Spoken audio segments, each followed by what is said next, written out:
Hello बच्चों, कैसे हैं आप सब लोग। स्वागत है आप सभी का अपने लर्निंग फार्मेसी चैनल पे। तो आज हम लेके आए हैं बच्चों आपके लिए फार्मेसी लॉज एंड एथिक्स के 10 बेस्ट एमसीक्यू, जो सारे प्रीवियस ईयर में जितने भी क्वेश्चंस पूछे जा चुके हैं बच्चों, वो हम डिस्कस करेंगे। तो बिना समय वेस्ट करते हुए अपनी वीडियो को स्टार्ट करते हैं। सो फर्स्ट क्वेश्चन पूछ रहे हैं बच्चों आपसे फार्मेसी एक्ट से। क्या क्वेश्चन है, in which year was the pharmacy act was passed by government of India. किस ईयर में फार्मेसी एक्ट पास हुआ था। तो यहाँ पर देखिए डिफरेंट ऑप्शंस में से आंसर इसका ऑप्शन सी ईयर 1948 में पास किया गया था फार्मेसी एक्ट। तो इस पे ना बहुत ज़्यादा क्वेश्चन आते हैं, तो आपको ये ईयर तो ज़रूर ही याद रखना है। अगर हम जो स्टूडेंट्स की बात करें फार्मेसी एक्ट के, तो इसमें सबसे ज़्यादा जो पूछा जाता है वो यही एक्ट है। तो देखिए इसको पास करने का पर्पज़ क्या था। इसको पास करने का पर्पज़ था कि जितने भी एजुकेशनल एंड प्रोफेशनल जो भी फैसले लिए जाते हैं ना फार्मेसी के बारे में इंडिया में, कि कहाँ पर कौन से कोर्स आएंगे, डी फार्मा पढ़ाना है, बी फार्मा, एम फार्मा, और भी बहुत सारी जो चीज़ें होती है ना किस तरह से रेगुलेट करनी है रिगार्डिंग फार्मेसी की इंडिया में, वो इस एक्ट के पास होने के बाद बहुत ही स्मूथली फॉलो की गई। क्योंकि इससे पहले हम सबको पता है कि ब्रिटिश रूल करते थे इंडिया पे, तो सारी चीज़ें जो है वो काफ़ी अलग थी। बट इस एक्ट के 1948 में पास होने के बाद अच्छे से एजुकेशन को मेंटेन किया गया, और उसके बाद जितने भी प्रोफेशनल डिसीजंस होते हैं ना कि किस तरह से कौन कौन सी फील्ड के लोग किस किस प्रोफेशन में जा सकते हैं, तो वो सारी चीज़ें जो है वो रेगुलेट हुई इस एक्ट के पास होने के बाद। नेक्स्ट क्वेश्चन देखिए, बेसिक क्वेश्चन है जो कि काफ़ी सारे बच्चों को पता भी होगा। मिनिमम एजुकेशनल क्वालिफिकेशन क्या है एज अ रजिस्टर्ड फार्मासिस्ट अपने आप को रजिस्टर करने के लिए इंडिया में। तो आंसर है बच्चों इसका option B diploma in pharmacy यानी डी फार्म। डी फार्म जो है बच्चों ये 2 साल का कोर्स होता है। बहुत सारे लोग जो हैं वो डी फार्म करते हैं, क्योंकि उसके बाद ना उनको अपनी वो काफ़ी सारे, क्योंकि वो रजिस्टर हो गए हैं एज अ फार्मासिस्ट, तो वो हॉस्पिटल्स में जॉब कर सकते हैं। वो अपना खुद का जो फार्मेसी शॉप होता है वो भी ओपन कर सकते हैं, दवाइयाँ डिस्पेंस कर सकते हैं। और बहुत सारे लोग डी फार्मा के बाद जाते हैं हायर स्टडीज़, जैसे बी फार्म करते हैं, जो कि डिप्लोमा के बाद 3 साल का कोर्स हो जाता है। तो अगर डिप्लोमा प्लस बैचलर्स करते हैं तो टोटल 5 साल में आपके दोनों कंप्लीट हो जाते हैं। और बहुत सारे लोग उसके बाद भी हायर स्टडीज़ जाते हैं, एम फार्म करते हैं। तो यहाँ पर एक और चीज़ है, देखिए कौन से सेक्शन में फार्मेसी एक्ट के तहत ये आता है जो कि मिनिमम रिक्वायरमेंट है एजुकेशन की। तो ये है सेक्शन 10 ऑफ फार्मेसी एक्ट 1948 में इसको मेंशन किया गया है कि 2 साल एटलीस्ट होना चाहिए पर्सन के पास डिप्लोमा इन फार्मेसी, और उसके बाद वो अपने आप को रजिस्टर कर सकते हैं as a pharmacist. Next question में पूछ रहे देखिए बच्चों, which schedule of drug and cosmetic rule governs GMP requirement. तो गुड मैन्युफैक्चरिंग प्रैक्टिस इसमें से किस शेड्यूल के अंडर आती है। तो बच्चों आंसर इसका ऑप्शन बी शेड्यूल एम में आती है। यहाँ पर देखिए शेड्यूल एम जहाँ भी आप देखेंगे आप समझ जाएंगे कि उस बात हो रही है गुड मैन्युफैक्चरिंग प्रैक्टिस की। अब देखिए ये गुड मैन्युफैक्चरिंग प्रैक्टिस होती क्या है। तो जो काफ़ी सारी जो प्रिपरेशन बनती हैं, अगर हम अपने फार्मा फील्ड में बात करें, जो मेडिसिन बनती हैं ना, उनके बनने में एक एसेप्टिक कंडीशन और बहुत सारी जो स्टेराइल प्रिपरेशंस होती है ना, उनमें एक कंट्रोल्ड एनवायरनमेंट में उनको बनाना बहुत ज़्यादा ज़रूरी है। क्योंकि अगर नहीं बनाया गया तो बहुत सारे साइड इफ़ेक्ट्स हो सकते हैं, बहुत सारी कॉम्प्लिकेशन हो सकती है। तो जो भी फैसिलिटी में जो भी मेडिकेशंस बन रही हैं वो अच्छे से बने, एसेप्टिक कंडीशन में बने, और किसी भी तरह का खतरा ना हो पेशेंट को जब वो मेडिकेशन ले। तो इन सारी ही चीज़ों को मेक श्योर किया जाता है शेड्यूल एम के अंदर। तो यहाँ पर क्या है देखिए, ये शेड्यूल एम जो है ये इंश्योर करता है कि जो भी मटेरियल है उसकी सेफ्टी को मेंटेन किया जाए। जिस भी फैसिलिटी में मेडिकेशंस को या जो भी इक्विपमेंट्स होते हैं मेडिकेशन में जो इस्तेमाल किए जाते हैं, उनके हाइजीन लेवल को मेंटेन रखा जाए। हाइजीन मतलब क्लीन उनको अच्छे से रखा जाए। जिस भी रूम में डिज़ाइन किए जाते हैं, जिस भी रूम में बनती हैं मेडिकेशंस या इक्विपमेंट्स डिज़ाइन होते हैं, क्लीन रूम होना चाहिए, क्लीन इक्विपमेंट्स होने चाहिए। तो ये सारी ही चीज़ें आती हैं। नेक्स्ट क्वेश्चन पूछ रहे हैं बच्चों आपसे कि ऐसे कौन से प्रिस्क्रिप्शनल ड्रग्स हैं जो कि सिर्फ और सिर्फ रजिस्टर्ड मेडिकल प्रैक्टिशनर के बताने पे ही पेशेंट को दी जा सकती हैं। रजिस्टर्ड मेडिकल प्रैक्टिशनर यानी डॉक्टर्स अगर ये मेडिकेशन प्रिस्क्राइब करते हैं तभी फार्मासिस्ट उनको डिस्पेंस कर सकते हैं। तो कौन से शेड्यूल में आती हैं। तो आंसर है बच्चों इसका option B schedule H drugs. अब देखिए शेड्यूल एच ड्रग्स में कौन कौन सी ड्रग्स होती हैं। जो हाइपर टेंशन की ड्रग्स होती हैं ना, जो ब्लड प्रेशर की ड्रग्स ड्रग्स होती हैं, डायबिटीज़ की जो ड्रग्स होती हैं, थायराइड की जो ड्रग्स होती हैं। अब क्या होता है ना कि इसकी कितनी डोज देनी है और कितने समय तक ये ड्रग लेनी होती है ना पेशेंट को, कभी कभी उसकी डोज बढ़ती है, कभी डोज जो है वो घट जाती है, तो डॉक्टर की प्रिस्क्रिप्शन के बिना इन ड्रग्स को देना अलाउड नहीं होता है। शेड्यूल एच ड्रग की कैटेगरी में ये आती हैं और ये एज अ वार्निंग लिखी जाती है। जो भी मेडिकेशन होंगे ना इन तरह के, उनके आप लेबल पे देखेंगे तो इस तरह के रेड बॉक्स में वार्निंग की तरह लिखी जाती है कि सिर्फ और सिर्फ जो प्रैक्टिशनर होते हैं, डॉक्टर्स होते हैं, ऑथराइज मेडिकल डॉक्टर, अगर वो बोले, अगर वो लिख के दें या वो रिफिल जैसा अगर देते हैं, रिफिल करने के लिए, तो ही ये मेडिकेशन देनी है पेशेंट्स को, अदरवाइज नहीं देनी है। और ये जो शेड्यूल एच मेडिकेशंस होती हैं वो RX सिंबल से डिस्प्ले होती हैं, यानी ये ज़रूरी होता है कि उसको जो प्रैक्टिशनर है वो जो होते हैं उन्होंने प्रिस्क्राइब किया हो। नाउ नेक्स्ट क्वेश्चन आपसे पूछ रहे हैं, देखिए, which authority is legally responsible for fixing and controlling the price of essential medication in India.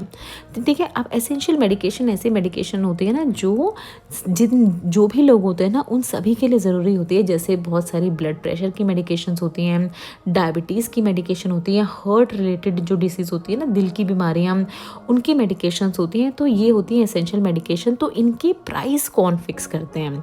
तो अब ये जो है देखिए NPPA नेपा, ये नेशनल फार्मास्यूटिकल प्राइसिंग अथॉरिटी, ये क्या है ना, ये फिक्स भी करती है और रिवाइज भी करती है इन तरह की जो एसेंशियल मेडिकेशंस होती हैं उनके प्राइजेस, जो कि देखिए किस ऑर्डर के अंडर आते हैं, तो वो भी आपको याद रखना है। ड्रग प्राइस कंट्रोल ऑर्डर के तहत ये सारे ही जो एसेंशियल मेडिकेशन है उनके प्राइस को फिक्स करके रिवाइज भी करते हैं, ताकि ये जितने भी एसेंशियल मेडिकेशंस हैं, जो कि बहुत सारे इसमें जो एंटी बैक्टीरियल ड्रग्स होते हैं ना वो भी आते हैं, anti bacterial anti viral drugs होते हैं वो भी आते हैं, ताकि जितनी भी ये लाइफ सेविंग ड्रग है ना, ये अफोर्डेबल प्राइस पे जितने जो भी सेक्टर्स होते हैं, काफ़ी सारे लोग होते हैं जो इकोनॉमिकली वीक होते हैं, तो उनको भी आसानी से ये ड्रग अवेलेबल हो जाए।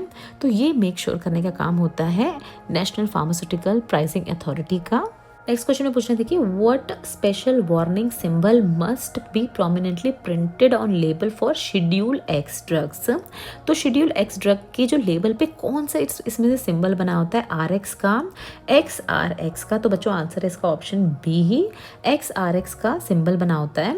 सबसे पहले देखिए, शेड्यूल एक्स ड्रग्स ऐसी ड्रग्स होती हैं जो कि जिनको बहुत ज़्यादा मिसयूज़ भी किया जाता है, हाईली एडिक्टिव एब्यूसिव ड्रग्स होती हैं ये, जिनको काफ़ी सारे केसेस में ना जो ऐसे पेन होते हैं ना जो अनबेरेबल होते हैं, जहाँ पर पर्सन को कैंसर थेरेपीज़ में या बहुत सारी ऐसी कंडीशन होती है कि दर्द ना बर्दाश्त से बाहर हो रहा है, तो उन केसेस में इस तरह की जो नार्कोटिक ड्रग्स होते हैं ना वो दिए जाते हैं। वो कैटेगरी होती है शेड्यूल एक्स ड्रग की। अब यहाँ पर ना इनको बहुत ही ज़्यादा कंट्रोल्ड वे में डिस्पेंस किया जाता है। ये इनको लॉक इन की में रखने का भी इनका सिस्टम बनाया गया है, जहाँ पर देखिए इस तरह का XRX इनके लेबल पे होता है, जो कि रेड इंक आइकन से लिखा गया होता है, टॉप लेफ्ट कॉर्नर पे आप देख सकते हैं। तो और ये ड्रग्स जो होते हैं ना, ये कुछ बहुत लंबे समय तक इनकी थेरेपी नहीं चलाई जाती है, थोड़े ही समय तक इसकी थेरेपी चलाई जाती है, ताकि पर्सन को दर्द में उस तरह की जो अनबेरेबल पेन है उसमें थोड़ी देर के लिए आराम मिल पाए।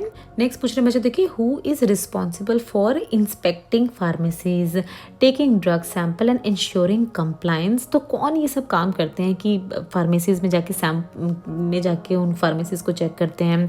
अब ये फार्मेसी ना हॉस्पिटल फार्मेसी भी हो सकती है, जो हॉस्पिटल में भी इन पेशेंट भी हो सकती है, आउट पेशेंट भी हो सकती है, और जो बाहर हमारी रिटेल फार्मेसी होती है ना, जो आप ओपन करते हैं जब आपको अपना रजिस्टर्ड फार्मासिस्ट का लाइसेंस मिल जाता है, तो वहाँ पर भी जाके ये इंस्पेक्ट कर सकते हैं।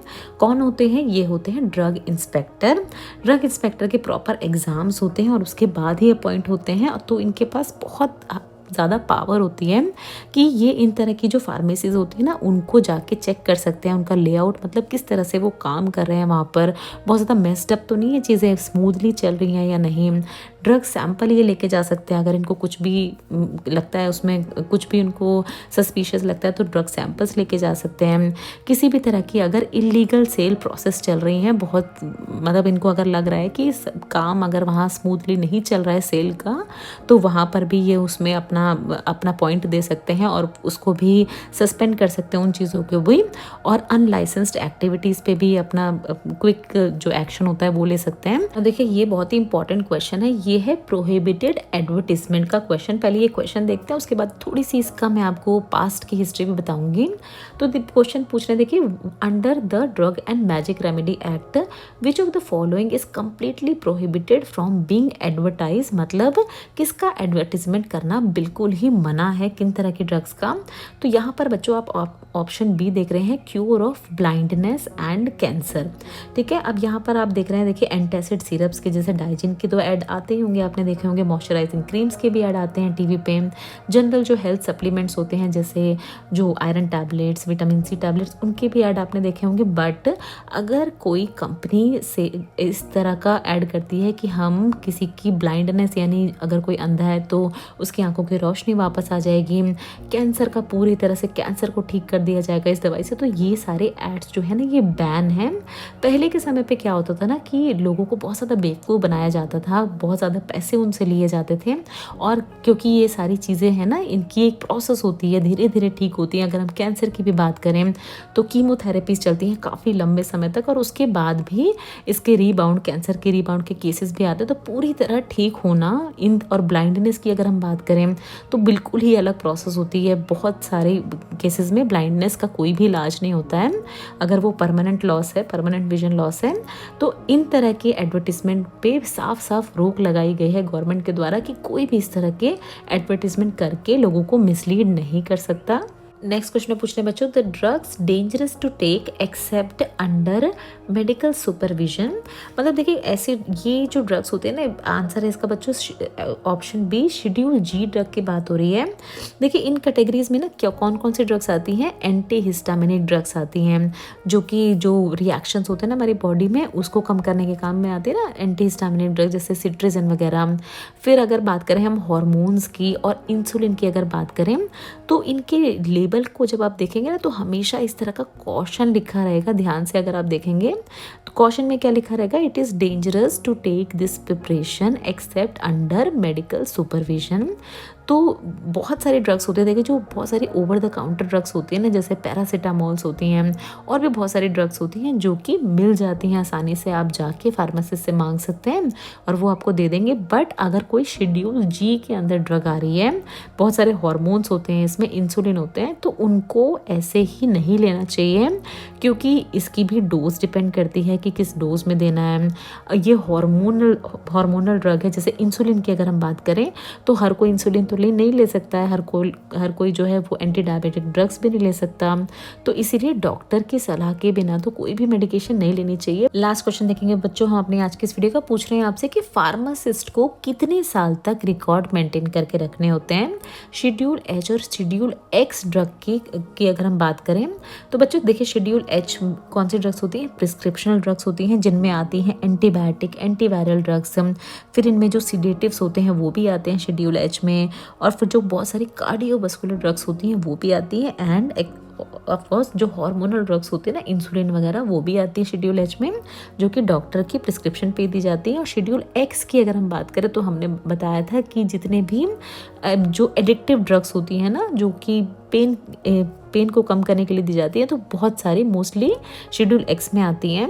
तो अगर इस तरह की ड्रग्स को डिस्पेंस कर रहे हैं फार्मासिस्ट तो उनको रिकॉर्ड मेंटेन करना होता है। देखिए 2 साल तक कम से कम जितने भी प्रिस्क्रिप्शंस के लॉग आए हैं उनके पास, जो भी जितनी भी उन्होंने बिलिंग की है, जितनी भी उन्होंने सेल की है, तो ये सारे ही रिकॉर्ड जो है उनको मेंटेन करने हैं। कभी भी इंस्पेक्शन हो सकता है, कभी भी उनसे पूछा जा सकता है, और कब तक उनको मेंटेन करने होते हैं, तो मिनिमम 2 ईयर्स तक उनको मेंटेन करने होते हैं।